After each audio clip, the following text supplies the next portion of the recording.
Washington का भी रुख कर लेते हैं। हमारे साथ हमारे संवाददाता रोहित वॉशिंगटन से जुड़ गए हैं। वहां से कैसा देखा जा रहा है अमेरिका के नजरिए से, जरा दर्शकों के बीच में बताएं कि इस वॉर को लेकर वो क्या सोच रहे हैं, क्या देख रहे हैं, अमेरिका में क्या क्या प्रतिक्रियाएं आ रही हैं। देखिए ये for two reasons. First, negotiation हो रहे थे, ऐसी बात आई थी कि शायद फिर से नेगोशिएशन होंगे। तो हाँ। जब अमेरिकन उठे सुबह सुबह, इट वाज प्रीटी सरप्राइजिंग कि एक तो ईरान में दिन था। यूजुअली ऐसा होता है कि ईरान की रात में या जब वहां पे रात हो तब अटैक होता है। तो I think lot of people were trying to understand कि एग्जैक्टली हुआ क्या है और किस वजह से हुआ है। और फिर बाद में जिस तरह से प्रेसिडेंट ट्रम्प का स्टेटमेंट था, तो उनके सपोर्ट में काफी लोग आए इस अटैक को लेके, और विरोध में भी काफी लोग आए। काफी लोगों का ये मानना है कि प्रेसिडेंट के पास इस तरह की पावर्स नहीं है कि वो यूनिलैटरली वॉर जो है उसे लॉन्च कर दे। उन्हें कांग्रेस के पास जाना चाहिए। इनफैक्ट मंडे को एक ऑफिशियल जो बिल है वो आने वाला था to launch attacks on Iran. तो कहीं ना कहीं थोड़ा सा I think people were little confused. पर इंपॉर्टेंट थिंग ये है, और अब जो लोग हैं वो उनका ये सोचना है कि अब क्या। हमेशा से ये होता है कि आप युद्ध शुरू तो कर सकते हैं, आप उसे खत्म कैसे करेंगे और कब करेंगे।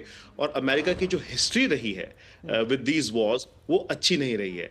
हाँ। तो कहीं ना कहीं मुझे लगता है कि लोग थोड़े से कंसर्न जरूर हैं हाँ। कि क्या नहीं और रोहित, किस एक हालत में बार ये जरा युद्ध जो होंगे। मंडे को बिल आने वाला था वॉर के संबंध में, थोड़ा सा उसे बताएं कि क्या क्या उसमें कंडीशन थी, क्या क्या होने वाला था, क्योंकि मंडे आने से पहले डोनाल्ड ट्रंप ने काम कर दिया।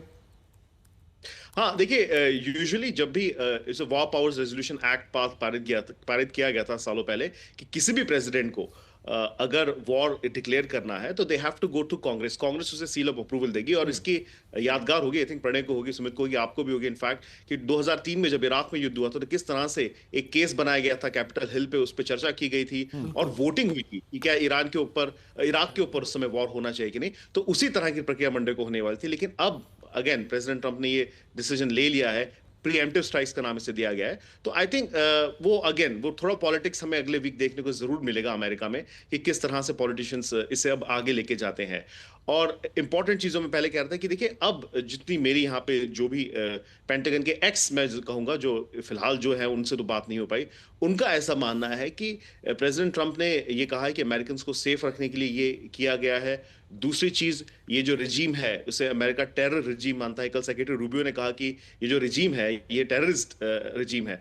तो अब ये देखना है कि क्या सचमुच अमेरिका के पास कोई सक्सेशन प्लान है, बिल्कुल। या नहीं जाते हैं यहां से। और तीसरा, जो आने वाले लीडर हैं, क्या वो अमेरिका के साथ काम करेंगे या नहीं। तो बहुत सारे अननोन अननोन चीजें हैं यहाँ पे अभी, राजीव। एक और बात रोहित, क्योंकि लगातार आप रिजिम चेंज की बात कर रहे हैं, हम वो डिस्कस कर रहे हैं। रिजिम चेंज कर पाना क्या अमेरिका और इजराइल के लिए इतना साफ है, इतना आसान है? क्योंकि मिलिट्री ऑप्शंस तो पहले भी अमेरिका और इजराइल ने यूज किए हुए हैं, लेकिन क्या अभी के हालातों में उन चीजों को कंट्रोल कर पाना अमेरिका और इजराइल के लिए इस समय कह सकते हैं सक्षम हो पाएंगे इस समय?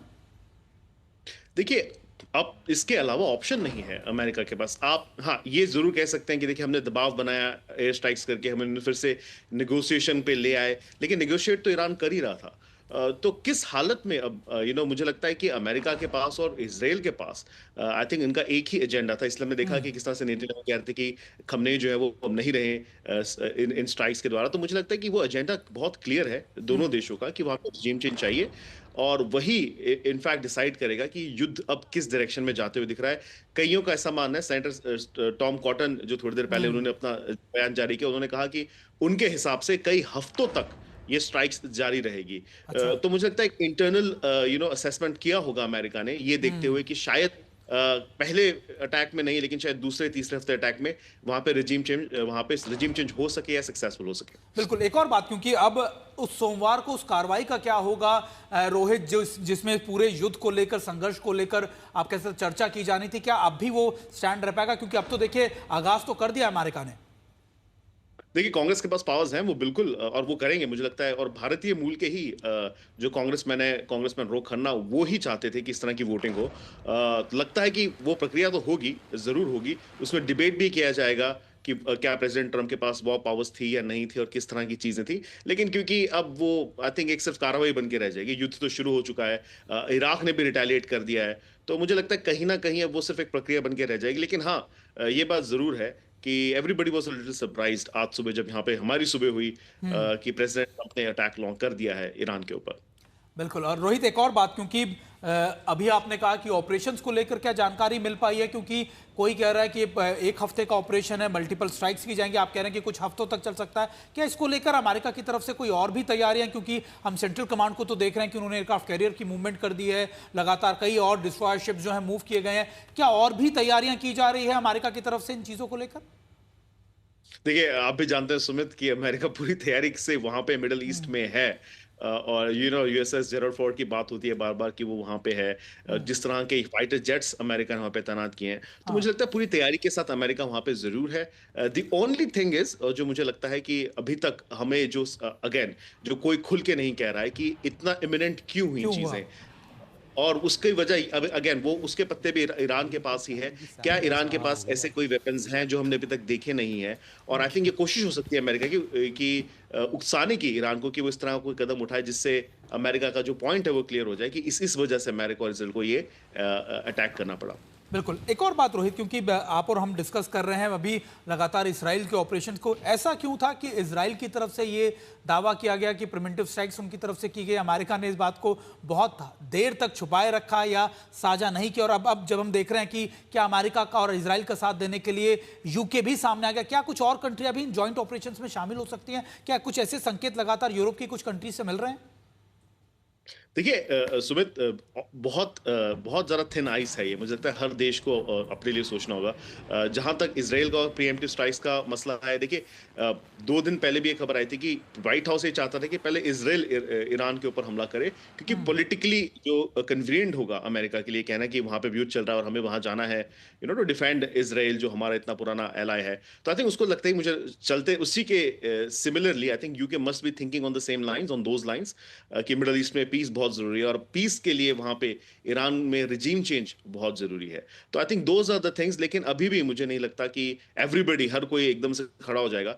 इनफैक्ट काफी लोगों ने रिस्ट्रेन की बात भी की है यूरोप से। देखना होगा। अगेन 72 आवर्स आई थिंक बहुत इंपॉर्टेंट है। बहुत इंपॉर्टेंट। अभी आप क्योंकि व्हाइट हाउस को, इन चीज़ों को बहुत क्लोजली मॉनिटर करते हैं रोहित, अभी आपके हिसाब से क्या रणनीति चल रही है लगातार अमेरिका में ईरान को लेकर? क्या रेजिम चेंज कर पाना इतना आसान उनको नजर आ रहा है? क्या अभी और भी हम देखेंगे कि मूवमेंट, मिलिट्री मूवमेंट इस इलाकों में और बढ़ सकती है? असेसमेंट चल रहा है सुमित। यहाँ पे यूएस में दे आर असेसिंग जो इनिशियल अटैक्स थे, जैसा हमने ऑपरेशन सिंदूर में भी देखा था कि you attack and you assess and you reload and you री अटैक।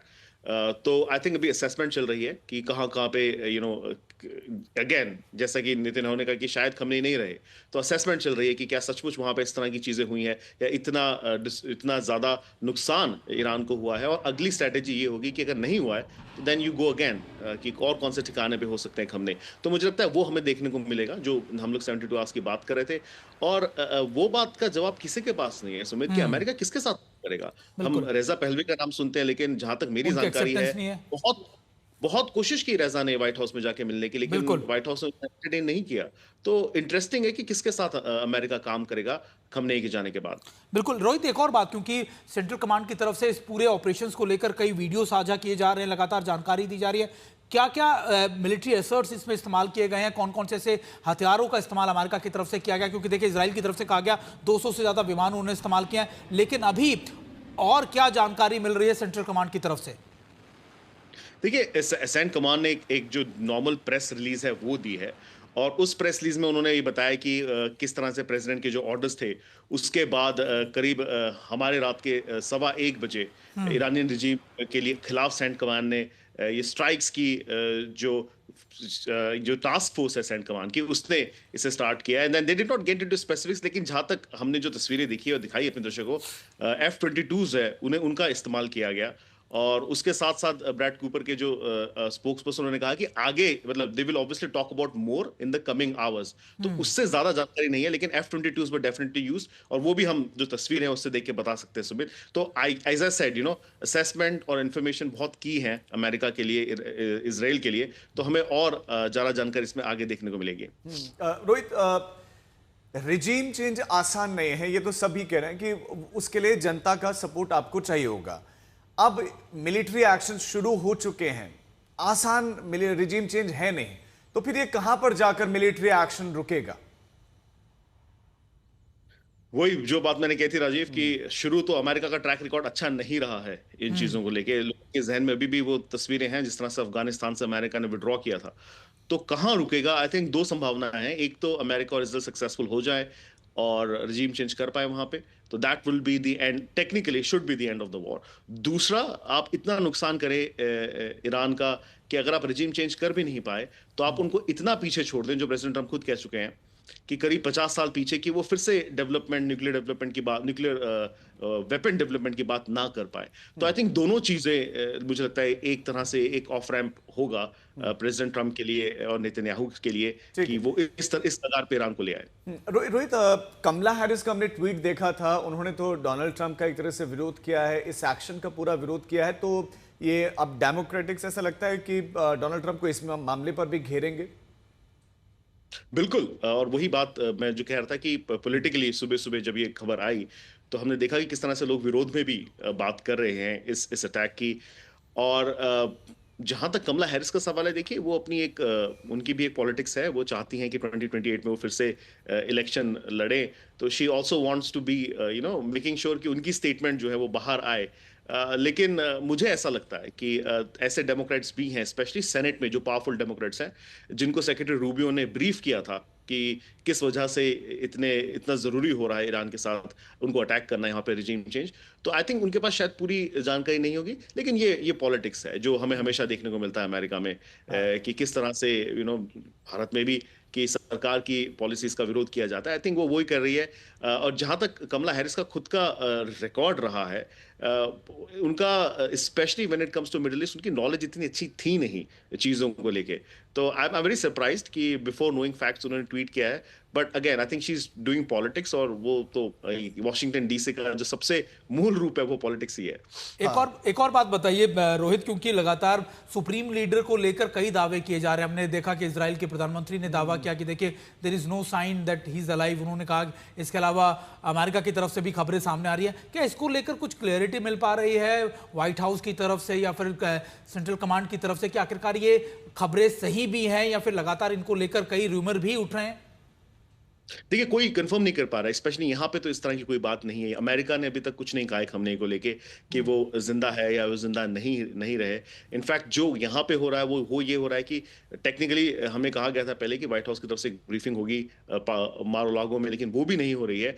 द ओनली थिंग जो हमें पता चल रहा है वो है कि प्रेसिडेंट ट्रंप जो है बयान जारी कर रहे हैं अलग अलग मीडिया हाउसेस को। जैसे एक्सिस को उन्होंने थोड़ी देर पहले बात कही, उन्होंने उनको कहा कि मैं जो है या तो मैं इसे साल मतलब बहुत लंबा खींच सकता हूं इस युद्ध को, और या 2-3 दिन में खत्म कर सकता हूं। सब कुछ ईरानियंस के ऊपर डिपेंड करता है। तो देखना होगा। लेकिन खमनेई को लेकर अभी तक यहाँ पे ना व्हाइट हाउस से कोई बात है, ना स्टेट डिपार्टमेंट से, और ना ही पेंटागन से। अब रोहित, लोग ये भी जानना चाह रहे हैं कि अब मतलब अमेरिका इतना आगे क्यों बढ़ रहा है? अमेरिका को क्या फायदा है इस वॉर में उलझने से? वॉर से तो हर देश को नुकसान होता है, लेकिन अमेरिका को फायदा क्या हो रहा है? डोनाल्ड ट्रंप को क्या फायदा हो रहा है? ओह, डोनाल्ड ट्रंप के लिए आई थिंक दो चीजें हैं। पहली ये कि अगेन आई थिंक ईरान एक हमेशा से एक दुश्मन रहा है अमेरिका का, अभी से नहीं, 70s से लेके। हमने देखा है कि किस तरह से वहाँ पे जब रिवॉल्यूशन हुआ था और अमेरिकन जो सिटीजन्स हैं, जो डिप्लोमेट्स हैं, उन्हें बंधक बना लिया गया था। जिमी कार्टर के समय की बात कर रहा हूँ, शायद हमारे दर्शकों को याद हो ना हो। तो तब से लेके आज तक आई थिंक ईरान के साथ अमेरिका की कभी भी दोस्त मतलब कभी नहीं बनी है। हमारे यहाँ वॉशिंगटन डीसी में एक बहुत अच्छा बिल्डिंग स्ट्रक्चर है ईरान की एम्बेसी का, लेकिन वो खाली पड़ा है 1970 से। तो कुछ भी नहीं है, कोई रिलेशन, डिप्लोमेटिक रिलेशन नहीं है अमेरिका के। तो ये एक हमेशा से रहा है। दूसरा, आई थिंक जो ईरान का न्यूक्लियर वेपन्स प्रोग्राम है उसको लेके हमेशा से अमेरिका ने प्रश्न चिन्ह लगाया है। वो नहीं चाहता, अमेरिका नहीं चाहता कि ईरान के पास न्यूक्लियर वेपन्स हो, और ईरान हमेशा से चाहता है कि वो एनरिच करे यूरेनियम और न्यूक्लियर वेपन्स बनाए। तो कहीं ना कहीं आई थिंक अमेरिका के लिए और प्रेसिडेंट ट्रंप के लिए खासकर he is a man of, उनको लगता है कि वो एक once in a generation figure हैं जो बहुत सारी चीजें कर सकते हैं। तो I think that's one of the reasons why he did this. दूसरी चीज, आई थिंक प्रेसिडेंट ट्रंप के लिए ये इंपॉर्टेंट है, और ये हम जब वेनेजुएला में भी हुई थी चीज़ें, हमने कहा था कि देखिए अमेरिका के लिए सबसे इंपॉर्टेंट है अपनी सुप्रीमेसी बनाए रखना, और उसमें एनर्जी जो है वो बहुत इंपॉर्टेंट होने वाली है। हम जब भी जैसे इनफैक्ट एआई और डेटा सेंटर की भी बात करते हैं, तो the most important thing is energy, और वो कहाँ से आएगी? तो अब लिया एक तो आप ठीक है आपने वेनेजुएला में जो किया वो किया, आप एक और चीज कर सकते हैं। आप चाइना जो है बहुत ज्यादा तेल निर्यात करता है ईरान से, तो आप वहां पे भी अपने अगर अपने फ्रेंड वाली रिजीम वहां पे फ्रेंडली रिजीम अगर वहां बना दे तो आप उनकी ग्रोथ को भी रोक सकते हैं। तो मुझे लगता है कि दो चीजें हैं, एक तो ऑब्वियसली अमेरिका नहीं चाहता कि न्यूक्लियर वेपन्स हो, और दूसरा मुझे ऐसा लगता है कि एक friendly regime in Iran America के लिए बहुत सक्सेसफुल होगी when it comes to dominance in this century, इस सेंचुरी में। तो ये दो वजह से मुझे लगता है कि प्रेसिडेंट ट्रंप और अमेरिका चाहता है कि ईरान में रिजीम चेंज हो। बिल्कुल रोहित, आप हमारे साथ बने रहे। इस बीच में लगातार बड़ी खबरें भी आपको देते हैं कि खामेनेई को लेकर चूंकि बहुत बड़ा दावा किया गया है, और वो दावा ये है कि खामेनेई का खात्मा शायद हो गया है। ऐसा दावा नेतन्याहू की तरफ से किया गया, और जवाब में ईरान की तरफ से प्रतिक्रिया आई कि ऐसा कुछ नहीं है, सुरक्षित हैं, जीवित हैं और सेफ हैं। फिर ईरान पर अमेरिकी हमले की ये सैटेलाइट तस्वीरें हैं जो अमेरिका ने अटैक किया ईरान पर, और ये उसी की सैटेलाइट तस्वीरें हम आपको दिखा रहे हैं। और जगहें पहले से चिन्हित थी और उन जगहों पर आप देखिए अटैक किया गया और उठता हुआ धुआं इन सैटेलाइट तस्वीरों में भी दिखाई दे रहा है। आपको बता दें कि ईरान की नेवी पर यह कहा गया है अमेरिका की तरफ से कि वहां उनके शिप्स पर भी अमेरिका और इजराइल ने मिलकर जॉइंट ऑपरेशन के। तस्वीरों में आप देख सकते हैं कि ईरान के जो शिप्स हैं उनमें से धुएं का गुबार बाहर निकलता हुआ, और ईरान की तरफ से दावा किया जा रहा है कि उन्होंने सदर्न इलाकों में अमेरिका और इजराइल ने ईरान के इन सदर्न इलाकों के अंदर उनकी नेवी के कई शिप्स पर बड़े अटैक्स किए हैं, जिसमें ईरान की नेवी को भारी नुकसान भी हुआ है। तो ये जो तस्वीरें जारी की गई, और हमारे साथ रोहित अमेरिका से जुड़े हुए। रोहित, मैं ये जानना चाह रहा हूं कि जब से डोनाल्ड ट्रंप आए हैं उनके फैसलों पर अमेरिकी लोगों का क्या रिएक्शन आ रहा है? मतलब टैरिफ से लेकर इतने देशों में जंग से लेकर, वो तो नोबेल पीस प्राइज चाह रहे थे लेकिन खुद युद्ध में कई देशों को उलझा दिया और खुद भी उलझ गए। देखिए दो चीजें हैं इसमें राजीव। पहले तो ये कि प्रेसिडेंट ट्रंप का जो बेस है वो उन्हें पूरे तरीके से सपोर्ट हमेशा से करता रहा है, और उनके लिए वो बहुत ज़्यादा इंपॉर्टेंट है। ये वही बेस है जो उन्हें दूसरी बार उन्हें राष्ट्रपति बनाया। ये वही बेस है जिसके चलते हुए उनको ऐसा लगता है कि वो मिड टर्म जो चुनाव होने वाले हैं नवंबर में वो जीत जाएंगे। तो आई थिंक वो उनकी सबसे ज़्यादा वो उस पोलिंग को देखते हैं कि उसमें वो कैसा कर रहे हैं। दूसरी चीज़ है कि अगर आप जनरल पोलिंग देखें उनकी, तो उसमें ऑब्वियसली जितने भी पोल्स आए हैं उसमें उनकी रेटिंग्स है वो कम आई है उनके पहले टर्म से। अगर हम कंपेयर करें तो he is obviously polling very low, लेकिन दैट डज नॉट, उससे उनका माइंडसेट चेंज नहीं होता। उनके जो एडवाइजर्स हैं उनका ऐसा मानना है कि उनका हमेशा एक प्लान होता है प्रेसिडेंट ट्रम्प का, और इवेंचुअली लोगों को देखने को मिलेगा कि किस तरह से उन्होंने जो चीज़ें की हैं वो सक्सेसफुल रही है। शायद अनपॉपुलर हैं अभी फिलहाल, लेकिन आगे चल के लोगों को रियलाइज होगा कि वो अनपॉपुलर डिसीजन थे लेकिन अमेरिका के हित में थे। तो आई थिंक ये एक हमेशा से उनकी स्ट्रैटेजी रही है। वो जब भी बात करते हैं वो इसी बात का उल्लेख करते हैं, और मुझे लगता है कि अभी भी जो हम ईरान को लेके जो हम बात करें कि अगर लोग विरोध भी कर रहे हैं, अगर इवेंचुअली सचमुच ऐसा हो जाए कि वहाँ पे खमनेई ना रहे, एक फ्रेंडली रिजीम वहाँ पे आ जाए और न्यूक्लियर वेपन्स ईरान ना बना पाए, तो I think it will be historic decision और हिस्टोरिक मोमेंट इन अमेरिका। तो थोड़ा हमें समय देना होगा, लेकिन हाँ लोगों में क्या वहां पर यह सवाल नहीं पूछा जा रहा डोनाल्ड ट्रंप से कि ईरान तो कह रहा है कि हम तो बातचीत करना चाह रहे हैं। ओमान की तरफ से प्रतिक्रिया आई थी, ईरान ने भी कहा कि हम तो शॉक्ड हैं कि अमेरिका ने ये अटैक कर दिया, हम तो बातचीत कर रहे थे और बड़ी सकारात्मक बातचीत हो रही थी। और ये भी कहा जा रहा है कि ईरान तो उन शायद कंडीशंस को मानने के लिए तैयार भी हो गया था। वो तो कह रहा था कि हम नहीं कर रहे, हम नहीं बना रहे परमाणु बम, और अमेरिका ने अटैक कर दिया। हाँ, और इसका जवाब ट्रंप ने भी दिया था। प्रेसिडेंट ट्रंप ने कहा था कि वो he did not believe, America को नहीं लगा कि ईरान ये करेगा या अपनी जो बातें कह रहा है उस पर खरा उतरेगा। दूसरी चीज, आई थिंक ईरान का ट्रैक रिकॉर्ड भी रहा है, not only with president Trump, Barack Obama जब राष्ट्रपति थे वो भी काफी फ्रस्ट्रेटेड थे कि ईरान जो है वो नेगोशिएट करता है लेकिन गोज बैक, फिर जाके एनरिचमेंट शुरू कर देता है। तो आई थिंक ईरान का एक ट्रैक रिकॉर्ड जो रहा है, मल्टीपल एडमिनिस्ट्रेशन, डेमोक्रेट हो रिपब्लिकन हो, ये हमेशा रहा है कि ईरान बोलता कुछ है और करता कुछ है। तो आई थिंक वो एक again did not go in the favour of Iranians. और इसका जो जवाब है Rajiv, I think president Trump को और एडमिनिस्ट्रेशन को आने वाले दिनों में देना होगा कि क्या सचमुच ईरान तैयार था, और अगर तैयार था तो फिर क्या वजह रही कि अमेरिका रुक नहीं पाया। और जो ऐसा लगता नहीं कि डोनाल्ड ट्रंप कोई बयान देंगे, लेकिन रोहित, डोनाल्ड ट्रंप ने कह दिया कि 2-3 दिनों का शायद वो एक तरीके से डेडलाइन ईरान को दे रहे हैं कि मान जाओ ये। तो इस पर मैं चाहता हूं क्लैरिटी। क्या 2-3 दिन बाद मान लीजिए नहीं मानता, कोई रिजीम चेंज नहीं होती है, खामनेई का खात्मा नहीं होता है, तो क्या अमेरिका और जबरदस्त अटैक करने वाला है ईरान पर? लगता तो ऐसे ही है राजीव की प्रेसिडेंट ट्रंप जो कह रहे हैं कि अगर वहां से हट जाते हैं, हम नहीं, रिजीम चेंज हो जाता है, कोई प्रॉम्प्ट कोई फिर से आके बात करने को तैयार है और कहेगा कि हम जो कंडीशंस थी अमेरिका की तीन बड़ी जो कंडीशंस थी उसको मानने को अगर तैयार हो जाए तो यस ऑब्वियसली प्रेसिडेंट ट्रम्प खुद भी नहीं चाहेंगे कि वॉर लंबे देर तक चले, लेकिन इसके आसार बहुत कम है। मुझे लगता है कि अगर खमनेई जिंदा है। रोहित, ये इन सब घटनाओं के बीच में मैं आपसे जानना चाह रहा हूं कि क्या किसी देश ने फिर से मध्यस्थता की पेशकश की है कि हम आपके बीच में टेंशन को कम करते हैं? किसी ने कोई बात करने का प्रयास किया? क्या ईरान के ऑफिशियल से अमेरिका की तरफ से कोई बातचीत हुई है अब तक या नहीं? नहीं, देखिए ईरान और अमेरिका की तो नहीं, लेकिन प्रेसिडेंट ट्रम्प ने कॉल्स किए हैं, सऊदी अरेबिया को कॉल किया है उन्होंने, यूएई से उनकी बात हुई है। तो अपने जो एलाइज हैं मिडिल ईस्ट में, उनसे प्रेसिडेंट ट्रम्प की बात जरूर हुई है और वही यूजुअली जो है मध्यस्थता करते रहे हैं अमेरिका के बीच, अमेरिका और ईरान के बीच में, वहां पे उनकी बात जरूरी है, लेकिन डायरेक्टली कोई बात ईरान से नहीं हुई। बिल्कुल। एक और बात, क्योंकि राजीव हम लगातार डिस्कस कर रहे हैं, रोहित भी हमारे साथ बने हो, तो ये जानना बहुत ज़रूरी है कि आखिरकार इस समय क्या क्या चीज़ें चल रही है। देखिए अभी ईरान की तरफ से भी ये कहा जा रहा है कि वो भी बदला लेगा, वो लगातार बड़ी कार्रवाई करेगा। हमने देखा कि एक वेव जो थी लगातार उन्होंने ना सिर्फ इजराइल पर बड़े अटैक्स किए, बल्कि अमेरिका की जो मिलिट्री इंस्टॉलेशन थी करीबन 7 अलग अलग जगहों पर, 7 से 8 जगहों पर वहां पर अटैक किया गया, जिसमें बहरीन भी है और बाकी देश भी हैं। लेकिन अभी ईरान की तरफ से यह कहा जा रहा है कि अभी वो असेसमेंट कर रहे हैं कि उनके जो नुकसान हुए हैं इन प्रिवेंटिव स्ट्राइक्स के बाद, उसके बाद वो बड़े ऑफेंसिव ऑपरेशन की शुरुआत कर सकते हैं। अभी हाल ही में एक और बड़ी मीटिंग होनी थी। एक और बात यह, क्योंकि रोहित हम जब बात कर रहे हैं, डिस्कशन कर रहे हैं उनके टॉक्स को लेकर, जिनेवा की मीटिंग होती है लगातार और ये कहा जाता है कि देखिए अब शायद पटरी पर चीजें आती है ओमान की तरफ से, तो स्टेटमेंट भी आ जाता है कि देखिए नेगोशिएशंस बहुत पॉजिटिव रहे हैं और पॉजिटिवली ही आगे बढ़ रहे हैं हम, शायद नेगोशिएशंस में आगे बढ़ रहे हैं। लेकिन एकाएक इस तरीके के अटैक, ये सरप्राइज अमेरिका और इजराइल ने जानबूझकर रखा हुआ था कि नेगोशिएशन चलते रहे, लेकिन इतने में जब डिस्कशन हो, बड़े जो आप कैसे लीडरशिप ईरान की मौजूद हो, तभी अटैक कर दिए जाए ताकि एलिमेंट ऑफ सरप्राइज हमेशा उनके लिए रहे। बिल्कुल, और आई थिंक ये हमने हमेशा से देखा है कि प्रेसिडेंट ट्रम्प हो, प्रेसिडेंट ओबामा हो, एलिमेंट ऑफ सरप्राइज हमेशा उनके पास था। इनफैक्ट थोड़ा सा इंडिकेशन जरूर मिला था सुमित, अगर हमने देखा हो तो, कि रूबियो का ये आया था कि रूबियो जा रहे हैं इसराइल और उनकी जो मीटिंग्स होने वाली है इसराइल में वो होगी अगले हफ्ते, इस तरह की खबरें यहाँ पे आई थी।